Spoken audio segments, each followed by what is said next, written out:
નમસ્કાર, સમાચારોમાં હું છું આપની સાથે હિરલ મહેતા। રાજ્યના 189 તાલુકામાં મેઘમહેર જોવા મળી રહી છે।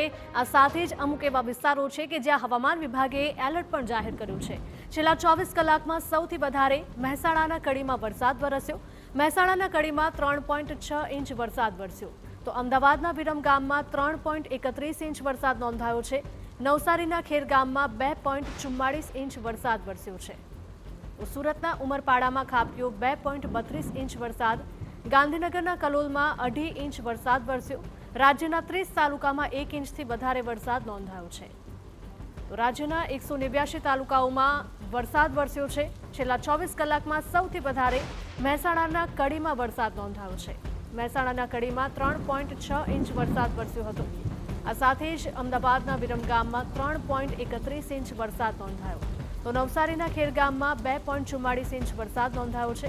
સુરતના ઉમરપાડામાં ખાબક્યો 2.32 ઇંચ વરસાદ, તો ગાંધીનગરના કલોલમાં 2.5 ઇંચ વરસાદ નોંધાયો છે। ઘણા એવા નીચાણવાળા વિસ્તારો કે જ્યાં વરસાદ વરસવાના કારણે પાણી ભરાયેલા જોવા મળ્યા, જેના કારણે વાહન ચાલકો પણ અટવાયા છે અને રહીશો પણ ત્રાહિમામ છે। રાજ્યના 30 તાલુકામાં 1 ઇંચથી પણ વધારે વરસાદ નોંધાયો છે।